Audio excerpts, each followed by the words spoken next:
That's right. Okay, so let's just get right to it. Let's bring in our insider here, Ian Rappaport. Come on, Rapsy. Ian, I know you've been all over this, so what is the latest? How did this go down? I feel like it just happened moments ago. It did, in fact, just happen moments ago. The Cowboys and Ezekiel Elliott have agreed to terms on a massive, massive contract extension, according to Jane Slater and myself. 6 years, $90 million for the Cowboys and Zeke Elliott. Sources say more than half is guaranteed, so more than $45 million in guaranteed. All in all, that puts the Cowboys under contract with Zeke Elliott for 8 years, $103 million. Obviously, a massive deal for their franchise running back. And look, when Zeke Elliott came back from Cabo to Dallas, the plan was always to do a deal. It was just a matter of making sure that the guarantee was right and making sure that it wasn't a backloaded deal, that Zeke actually got the money that he was slated to make. They talked late last night, and from what I understand, the plan always was for Elliott to be on the field today during Wednesday's practice, the first practice of the game week. Now that's exactly what's going to happen. All right, so we will see Ezekiel Elliott on the field, newly minted Ezekiel Elliott on the field today. Ian, thank you for that, and wow. All right, so we spent the last 24 hours on Zeke Watch. I felt like it was like watching Santa on Christmas Eve. It was almost like he was on the radar. We knew he was coming in from Cabo. There were people at the airport that were spotting him. So now we got paid. That's a lot of money. Let's talk reactions here. What do you think, Peter? I was texting with Ian last night, late into the night. I'm talking like 10:30, 11, and Garrett. You got to be up in the morning. That's not that late for a lot of late for people. us. Garofalo's on the text like, all right, well, like we got a show at 7 a.m. Guys, I really need to know, like, is this getting done now? And it hadn't gotten done when we woke up. It is done now. And honestly, I don't know where I will be 2027. That's a long time away. Ezekiel Elliott is with the Cowboys on contract for 8 more years. He had 2 more years on his deal and just signed a 6-year extension. Zeke Elliott will be the face of the Cowboys for the next 8 seasons. Hey, we can go through the numbers. We could talk about whether it was smart to pay him or hold out or whatever you want to say. I'll say this. The best player on the Dallas Cowboys is going to be a Dallas Cowboy for nearly a decade to come. And I think everybody involved, no matter how the sausage or the tortilla chips got made on this one, is happy that it is over. I don't know week 1 what kind of version of him we're getting, but I do know for the next foreseeable future, Zeke Elliott's a Cowboy in NFC East. Watch out. I think it's chorizo, Peter. And Is that it? Yeah. right now, the chimney outside of Jerry World has white smoke coming out of it because they have signed the contract with Zeke. I just got to, my immediate reaction is, what happened? Did the Cowboys blink? We've been talking all summer about Jerry Jones. We're not going to do anything to compromise the long-term future of this team. You don't need a Russian champ to win a Super Bowl. Zeke who? Zeke Rockefeller, Zeke Carnegie, Zeke Bezos. This is massive numbers, and we'll get into it all day, but this is a guy who had 1,000 touches the last 3 years. And, Peter, I think he's going to be the Cowboys running back for the next 26 years at $50 million a year or something. This is wild.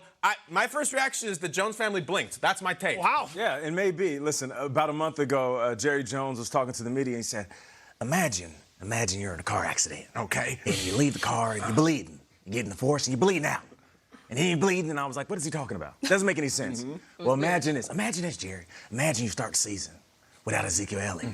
You don't want to imagine that. And that's why they paid him. So this is the reason why they sat there going on and on, contract renegotiations, going back and forth between agent and Zeke and the Cowboys, and finally they locked him in. Now, I get it. 8 years is a long time. You said almost a decade, but we forget, and you guys failed to mention, that Ezekiel Elliott is just 24 years old. So let's say he plays out the duration of this contract. By the time he's 32, he is hitting the peak. That's right before everybody assumes that a running back is on the other side of the hill. So for me, this is perfect. It worked out great for everybody. Zeke gets paid. The Cowboys get to start running back. And guess what? They start their season with one of the best running backs in the business. So for what it's worth, they won, Zeke won, and of course, us as media, we won. The Zeke plan is one that maybe I should follow. Let's hear it, Everybody What should is it? follow. What is This it? Plan. Fantastic. He was like training camp, schmaning camp. I'm going to go to Cabo, work myself out, be in shape, and then I'm going to show up right before the season starts, and I'm going to get a mega deal. You ain't like lying. that is sort of living the Great dream, plan.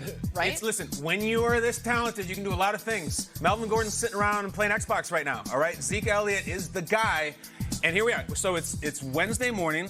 You can think he could probably practice today. Usually Wednesday is the day. Thursday, a little run around. I don't see any reason he's not going to be out there touching the ball Sunday against the Giants, right? I mean, this majorly affects this game on Sunday. All right, well, let's take it to that because, of course, we could talk about the money and how it all went down and how the sausage was made, chorizo, you said. But X's and O's, pure X's and O's. If you're a Cowboys fan, you're sitting back saying, well, Nate, Kyle, what's going on with him as a running back? Is this going to work this weekend? I'm not sure. I don't want to pump the brakes on everything and try to calm down everybody from getting too excited. But just think about this for a second. They get Kellen Moore. He's elevated to offensive coordinator. He's young. He's never done it before. He's in a position where he has to add more creativity to this offense. So, of course, they're going to add stuff over the summer. Zeke was there. He decided to hold out of training camp. I will tell you firsthand, training camp is where you put in most of your nuggets. Training camp is where you gain most of your energy.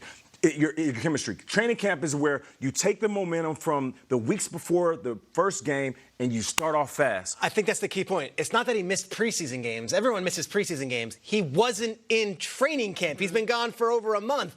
I think in the NFL, it's really difficult to get off the couch, learn an entire new offense, and then go out and roll out and play. He might get carries. I don't think he plays as big a factor as he would have had he been there all summer. Does it matter because of the position he plays and the player that he is? Like, does that factor in terms of when you're looking at guys who miss training camp, who it hurts the most? Yeah, he's dynamic. So, of course, just having him on the field helps. But if you're Kellen Moore, is there a certain part of your playbook that you can't call because Zeke wasn't there? You know what? Man, I want to call this third down, but Zeke might not know what he's doing. That's the ultimate concern. Now, I get it. There's fax. There's email. He could have got plays sent to him through a pigeon in the sky. But a carrier pigeon. Nice. Yeah, but still. Not bad. But still, being there firsthand, Kyle, you know how important it is, especially Zeke. Zeke isn't a finesse back. He's a four-down back. So being there for a month or not being there for a month, that could impact the playbook. He's 4 downs and 2 commas in his salary. And, guys, what would be the gift right now for exactly how Dak Prescott is feeling? Is it? I don't know, but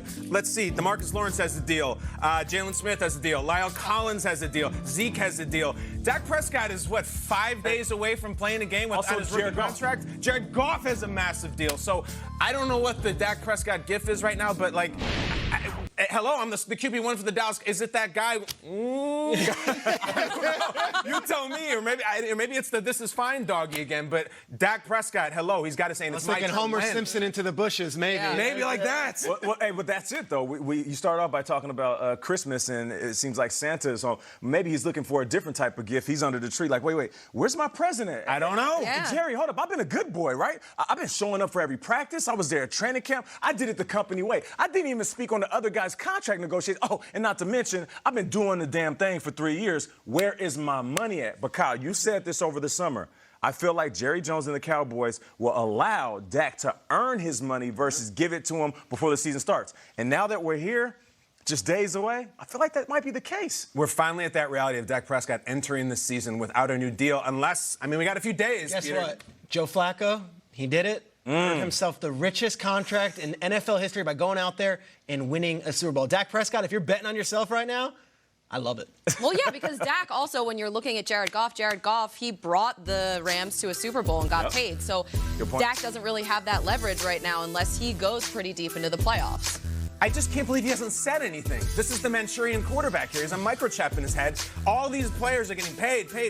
Literally, the owner is making jokes about there's not that much pie left. And Zeke just came in and took a giant-ass double slice. At some point, Dak needs to say or do something. This is nuts. And Julio, though, we're just doing it a different way. Maybe so. Julio ain't the QB. Kyle, on the flip side, now, who knows if this really happened? Do you think that Dak Prescott, behind closed doors, was sitting back saying, listen, I want to get paid, but more importantly, I need my running back here. Okay. Because if Zeke is behind me, I can really break the bank. If Zeke is sitting in Cabo week 1, I might not get as paid as much as I want because this offense might not be as good as I need it to be.